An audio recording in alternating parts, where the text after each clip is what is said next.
Welcome to the Pharmacy Future Leaders Podcast with your host, Tony Guerra. The Pharmacy Future Leaders is part of the Pharmacy Podcast Network, focusing on pharmacy student perspectives, interviews, and the future outlook of our pharmacy industry.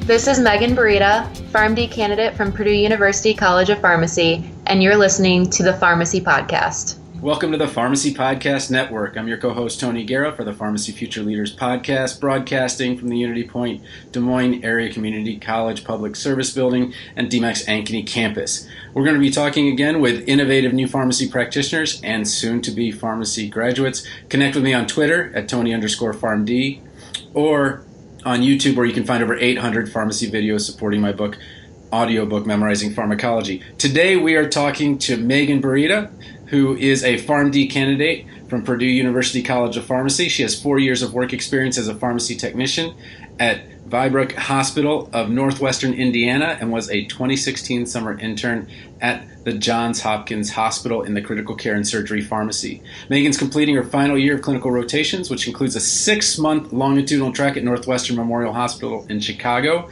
a month at Purdue University College of Pharmacy Center for Medication Safety Advancement in Indianapolis, Indiana, and ending with 2 months at the Moy Teaching and Referral Hospital in Eldoret, Kenya. Welcome to the Pharmacy Podcast. Thanks so much for having me. Well, everyone's leadership road is a little different, and you have filled your leadership road. I'm so excited to hear all about what you have to say. But tell us a little bit about what you're doing now and how you got to where you are. Well, currently I am, like you had mentioned, in my first month of 6 at Northwestern Memorial Hospital, and so I am officially into my last year of pharmacy school. It's been a few years, and it's been a journey. Finally. I see the light at the end of the tunnel. But for as long as I can remember, I have never been able to just be a member of anything. I've always wanted to make a difference in organizations and groups that I've just felt really passionate about, and with Purdue, when I came into college, it was set up as a 2-year pre-pharmacy program and then the 4-year doctoral program. And so from the start, because you have to go through this reapplication process of getting into the actual PharmD school, they really push just campus involvement and finding those leadership positions. Whereas when I came in, I was a little nervous about that and thought, how in the world am I going to be able to get this leadership and involvement as a freshman on a campus of 40,000 people? And me being the overachiever that I am, probably got involved in too much that first year. Sure. I see you were part of the Pharmacy Student Council very early. Yes, I was. So I actually got elected by my fellow class of, I think we started off with right around 300 or 350 pre-pharmacy students my very first year, so my freshman year. And I got elected along with actually one of my current friends now as the representatives of our class for the student council. And you went through the progression, the class representative to the activities chair to the vice president and president. Let's talk about somebody who's just coming to Purdue for the very first time. How would you recommend they get involved? You said 350 people, but it sounds like you got everything that you possibly could want out of it. How did you make those connections right away with such a large group?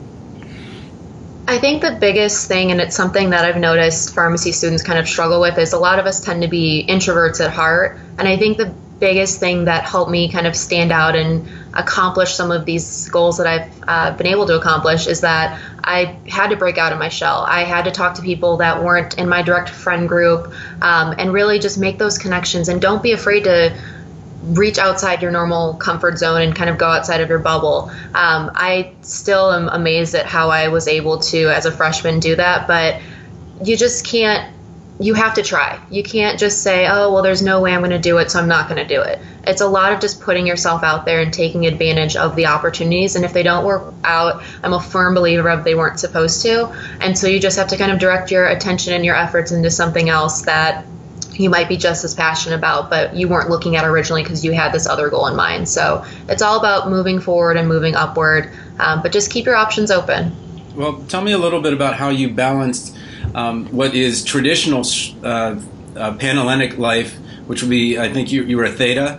I was SAE back in undergrad. And how did I didn't have any pharmacy ties though while I was doing that, and I don't think I could have. But it seems like you had both worlds where you were in this kind of traditional fraternity sorority life, which back 20 years ago it was very different. It was a little more Animal House-like, but now it's all about service. It's all about leadership opportunities. It's all about doing well, study hours, all those things. Tell me a little bit about being a pharmacy-minded, but being a regular sorority person.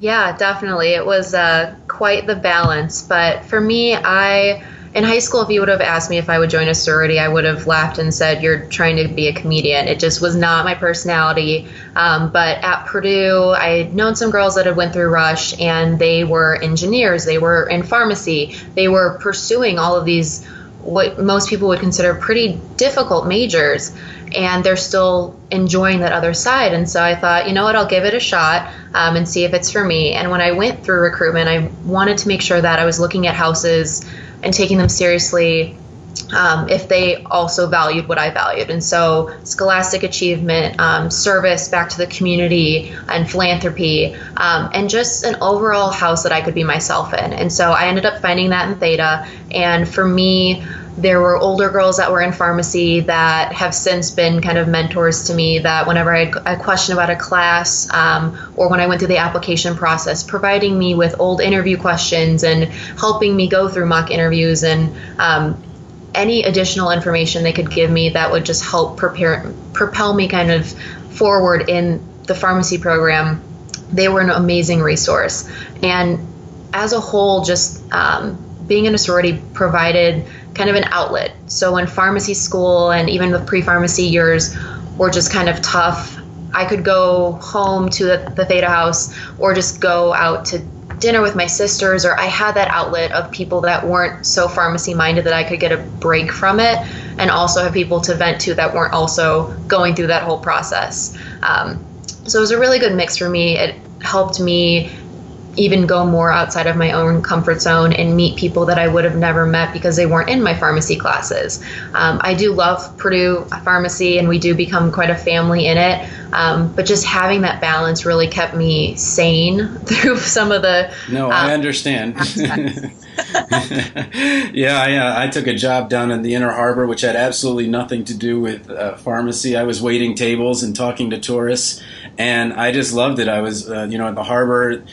Federal Hill was right there, so I know about getting away at the same time being involved. But then you would normally get a summer off, but you decided that would not be the way you wanted to go, and you went to Crown Point, Indiana, right? Yes. So tell me a little bit about how you got into these type of, are they internships? I'm not quite sure. Can you explain what you do in summer, how you got in? Yeah, so starting from high school into about my freshman, sophomore year of college, I worked at a community pool as a lifeguard, and then I was promoted to an assistant manager, and it was one of those non-school related jobs that was just an awesome summer job to have. And ironically, when I was a freshman, so my first pre-pharmacy year, I was at my little brother, who's 3 years younger than me, one of his basketball games. And I'm talking to my mom about pre-pharmacy classes and what their expectations are to get into the pharmacy program. And the man in front of me turns around and goes, "Oh, are you studying pharmacy?" And I kind of explain what year I was, and he goes, "Well, I'm a pharmacist. Would you like to shadow me?"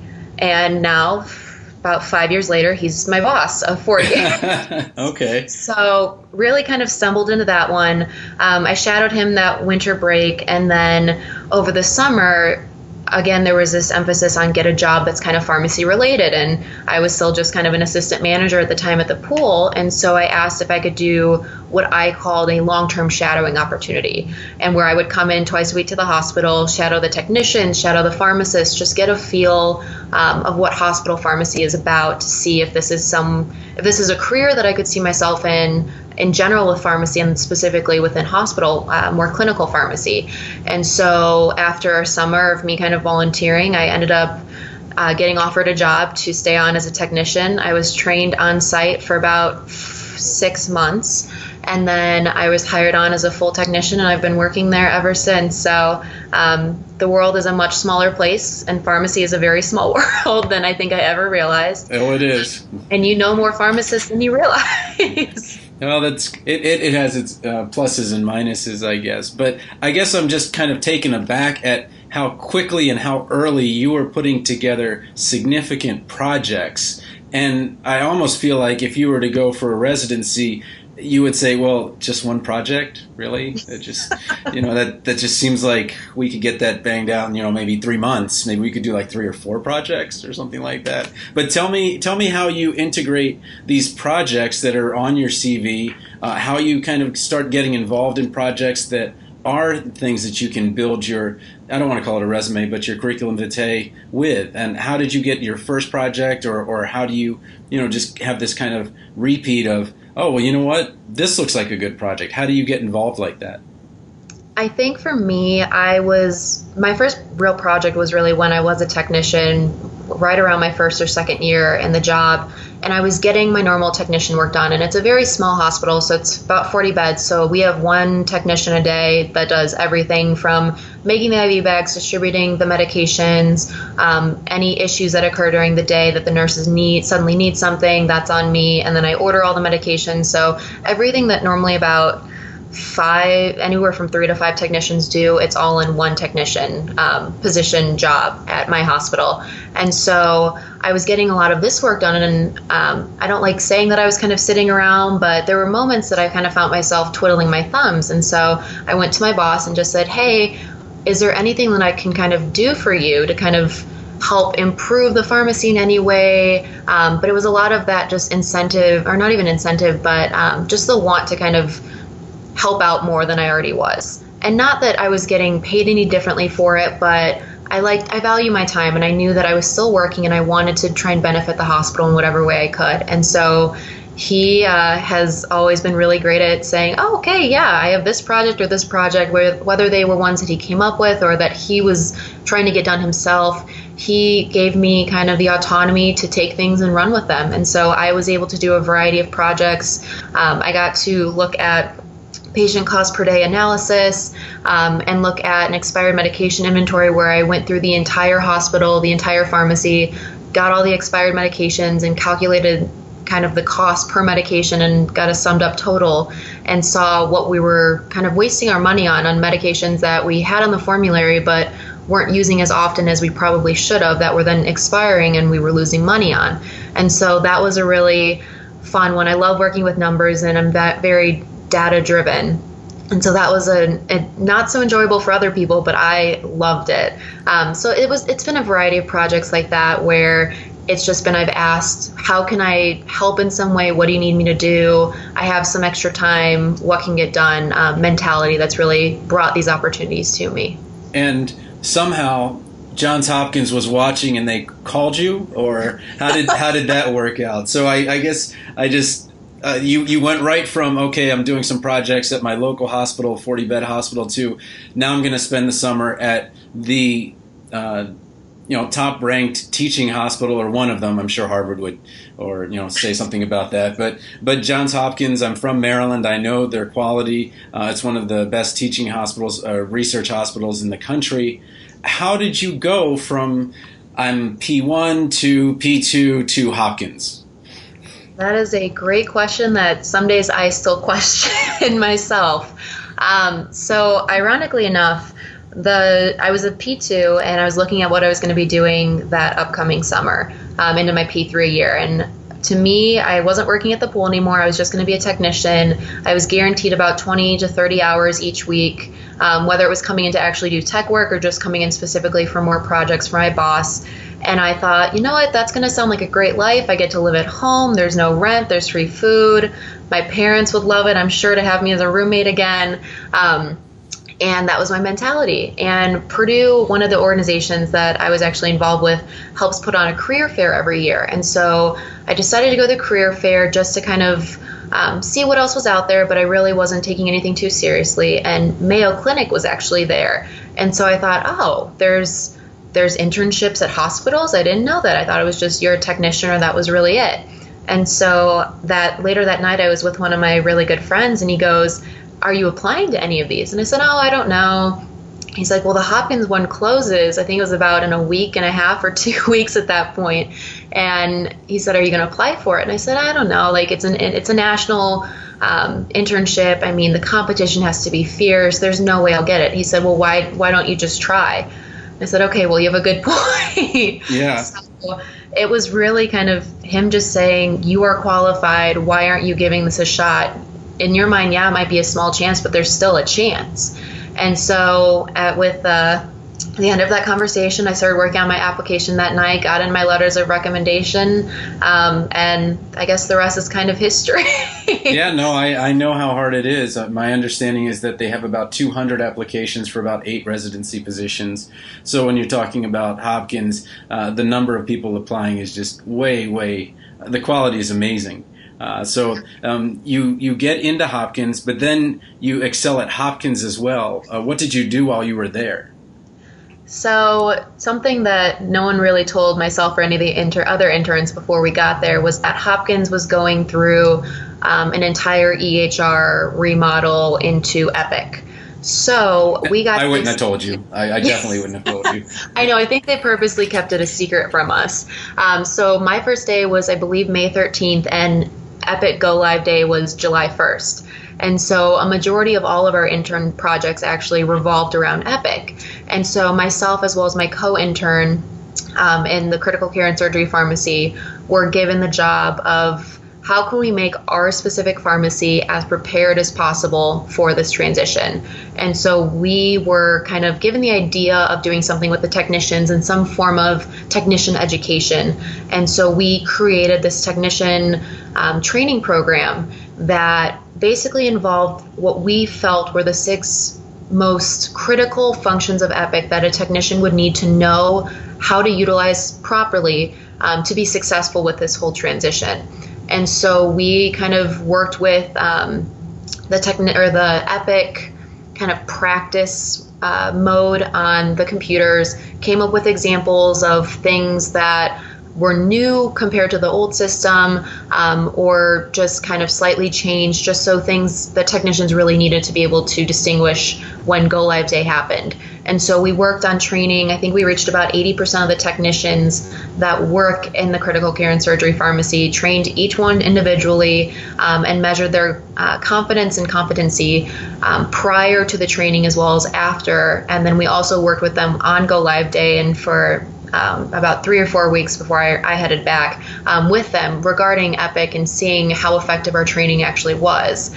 And so we were able to kind of do some research and saw that our education really benefited them. They felt more confident. They handled Epic Go Live Day really just extremely well. And it was really rewarding for me because being a technician, once you get into kind of your set way of doing things, you're very resistant to change. I know I am, and I know there has to be a few other people that are out there like that. So being able to kind of have an understanding of what they might be feeling and going through as this transition was happening helped me kind of relate to them a little bit better. And hopefully, I would like to think that the transition went a little bit more smoothly because of our training program. Well, tell me a little bit about I train technicians, the ones that are coming in, getting their license for their license for the first time.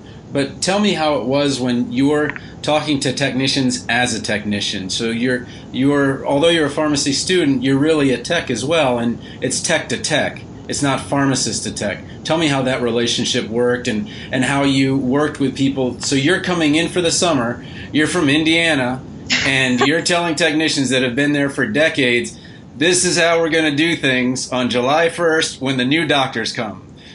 So how did that relationship, or how did you build that relationship? I think for me, I am a full believer in being honest and open up front. I don't try to hide my intentions or anything like that. And I think having been a technician myself, going into Hopkins and then even at work, kind of having an idea of what a typical day looks like for them, what other stressors or things that are going on that they have to worry about while they're at work, but also getting to know them as people. I think the most important thing that we were able to do before we went through the training process, and we were kind of making this behind the scenes, is we got to work with the technicians. It was at least once or twice a week where we were paired up with a certain technician and kind of learned their workflow, got to know them as people and what they do outside of work, and who they really are. And I think that established a level of just trust in myself as well as my co-intern when we were trying to teach them this new system of, we know this is going to be rough, but we're going to be with you throughout this entire journey for at least as long as the summer will last, and make sure that everything that we can do to make sure that you're as prepared as possible for it, we promise that we're going to do.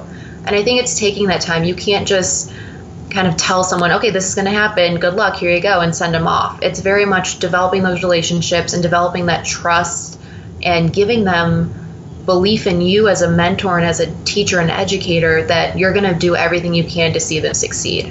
And now here you are, Purdue pharmacy student that goes again from 40-bed hospital to Hopkins, and then you're not slowing down. Now you're going to start at now you're at Northwestern. So we're just taking a tour of the top colleges in the country that you just tend to stop by. So tell me a little bit about Northwestern and how you get that kind of rotation in Chicago. There are, 5 or 6 pharmacy schools in Chicago. How does someone from Purdue get Northwestern?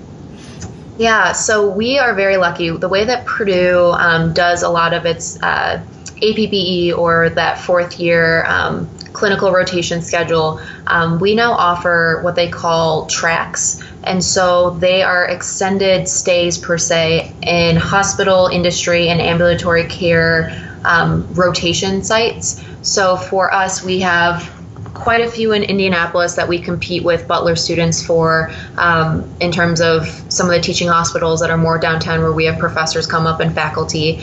But we also are lucky enough to have a track at Northwestern where they take 6 students from Purdue specifically to kind of make their rounds. And I know that, I think there's about 9 colleges of pharmacy right now in the state of Illinois. So to even be able to cross the state line and come up here, I am extremely gracious for. But there's an application process that we go through that kind of the head of our track program, who is a clinical pharmacist at Northwestern, he gets all the applications. We send a letter of intent, our CV. I believe those are the 2 main things. And he looks over them and kind of decides who his top candidates are. And then those lucky 6 get to experience 6 months at Northwestern in downtown Chicago. So I'm very, very grateful to have been chosen to be one of those 6. And I've already had an amazing, just about 3 full weeks as of today so far. And you won't have to relearn EHR, and that's kind of part of the track, and that those kind of things don't get in the way. It's not, okay, now I've got to learn this system before I can even get up and running. What I'm most interested, though, is in the administration block that you have coming up in August. We have an APPE rotation here at DMAC, which is academic administration. But what do you see in your future? Everything you do is a leadership position. Do you see yourself as an administrator in a hospital? Do you see yourself in public health? How do you see yourself leading in the future as a full-time position? That's actually been, it's a really great question. It's something that I've been putting a lot of thought into. For a time, I was kind of toying with looking at doing one of the combined PGY1, PGY2 administrative rotation or residency programs, where you will end up getting a possible second degree like an MBA or an MPH along with it. And so I kind of toyed with that after really enjoying some of my more administrative focused projects at my hospital, and meeting some of the people that were more in administration and not so much rounding on the floors, and really liking how they were still able to impact healthcare in a hospital.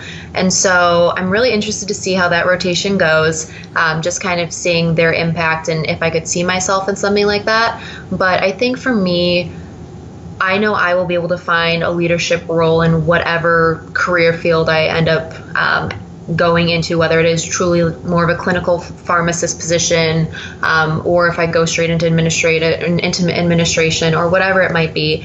I kind of like what I mentioned before, I have a hard time just being a member, for me just being an employee, whether it's additional groups on the side or attending extra meetings or whatever it is, I know I'll be able to find opportunities that I'll have the chance to voice my opinion and try to impact and make a positive impact, I should say, on whatever it might be. So I'm not quite sure on what exactly that role will look like quite yet, but I've learned that as long as there's an opportunity that I'm interested in, as long as I take advantage of it, and I'll find something to learn from it and hopefully enjoy it along the way. Well, the last guest I had on is going to Switzerland for the WHO meeting, and then we had the University of Colorado who sends their students to Ireland. Purdue apparently has a relationship with Kenya. Can you tell me a little bit about this, how you chose this country, or what it was about it that made you excited about this Purdue-Kenya partnership?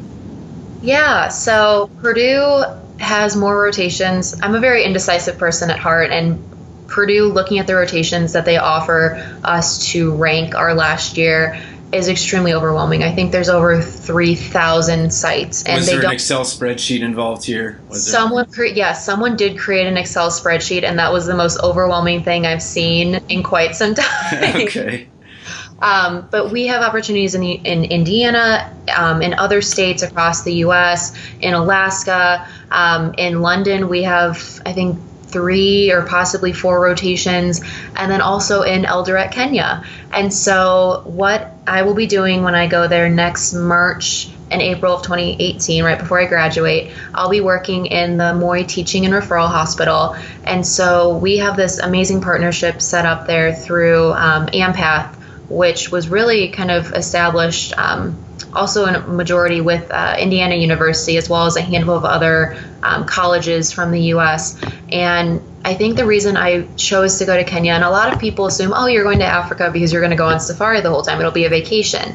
And that's not the reasoning that most of people go there. I mean, to commit your life for 8 weeks to go to a country you've never been and be kind of the minority for the first time for a lot of us in our lives, it's really the ability to impact patient care on a level that just is unimaginable to accomplish in the U.S. I mean, we're working with patients that are dropped off by their families because they think they're too sick, that they're going to pass away, and they just leave them at the hospital. And we have been able to care for them.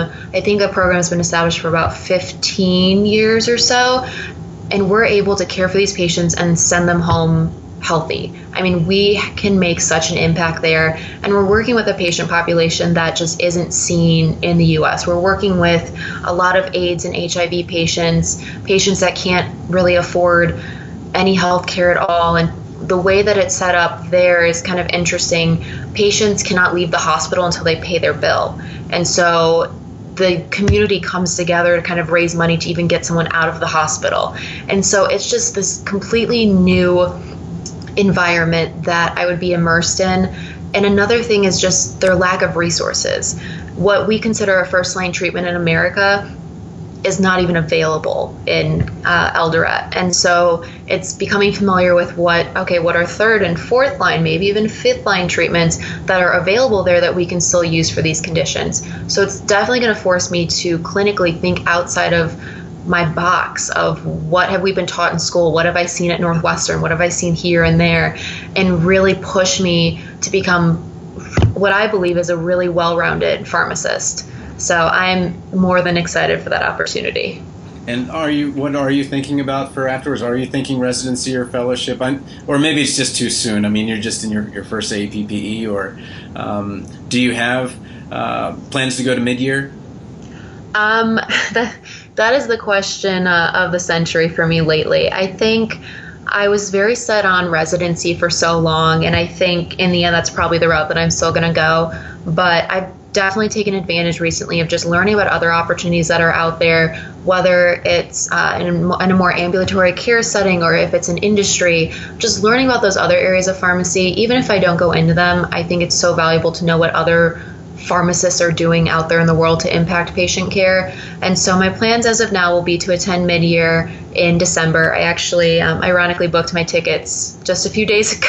Okay. I found a really great deal in Southwest, and I'm always looking for a bargain when it comes to flights. But I will be attending in December and looking at probably a 1-year PGY1 residency. Where that might be is a great question. I'm not really limited geographically, and so I'm just going to look for the best program for me personally and professionally. So the options are pretty endless right now, but I hope that my rotations over the next few months will kind of help me hone in on what I truly want to do. Okay. I know people would want to contact you. What would be the best way for them to get in touch with you? Yeah, so I have a Facebook page, as most people do. So it's just facebook.com/MBEREDA, which is my last name. And then also, I guess, a Gmail is MDBEREDA, so mdbereda@gmail.com. And I guess if anyone's really interested, I upkept a blog when I was at Hopkins, and I've continued it through rotations. Cool. And it's just Medicine with Megan. It's a WordPress, so it's free, which works on a college student budget. Yeah. But it's been able to allow me to kind of track what I've been doing, what I've thought, the impact that I've had, and just my experiences. So if anyone's really interested, they're more than welcome to read up on that. Okay, let's get a couple quick hit questions here. Some of the best advice you can give our listeners. What's your best daily ritual to keep your work on track? My best daily ritual. I am very much a type A person, and so I have my planner comes with me everywhere I go, and within it are built-in to-do lists, which I love checking off anything, even if it wasn't originally on there. I will write it in and then check it off just so I know that I did it. I've been there. So just kind of keeping track of each day, and I look at it each morning before my day kind of starts, just to have an idea of what to expect for the day, what to look forward to in the week, or anything that I need to kind of keep in the back of my mind. Okay, and what's the best career advice you've either received or given? The best career advice I probably have gotten, and it sounds so silly because it's very simple, was recently, it was from one of my mentors, Dr. Abel, who's a faculty member at Purdue, was that do what makes you happy. And it sounds so simple because it should be so intuitive. But for me, I think with all the opportunities I've had, I am a people pleaser at heart, and I think I've put this pressure on myself that I have to do the next best thing because it's what is expected of me, rather than it's what is going to make me ultimately happy in the end. And so, again, it was such simple advice, but just focus on what you want and what makes you happy, and everything else will really just fall into place. And then what inspires you? I think knowing that I can wake up each morning and have the power to make a difference is what inspires me. Whether it's a big difference or a small difference, I still have that power. Now I'm currently in an anticoagulation clinic, so I'm talking to patients on a daily basis. And at first I was really nervous for this rotation and not really sure how I felt about this constant patient interaction. But this is just a different way that I never really imagined myself kind of working with patients. And I talk to them and I educate them, and they go home either knowing not to take another medication with their Coumadin because it could lead to a bad interaction, or they leave my conversation with them knowing something more that will only help them rather than hurt them, and knowing that it might be something small that I said, oh, don't do this or do this or whatever it might be during our interaction, but I was still able to help a patient in some way. And so I would definitely say just knowing that I can wake up and, whether it's big or small, make an impact and a difference in some way is what inspires me. Well, Megan, thanks so much for being on the Pharmacy Podcast. I know that you're busy, but I appreciate you taking the time to talk to us. No, thank you so much for having me. It's been a pleasure. If you're interested in being on the Pharmacy Future Leaders, email me at aagara@dmac.edu or get in touch with me on Facebook or Twitter. Otherwise, we thank you so much for listening. Thanks for listening to the Pharmacy Future Leaders Podcast with your host, Tony Guerra. Be sure to share the show with the hashtag Pharmacy Future Leaders.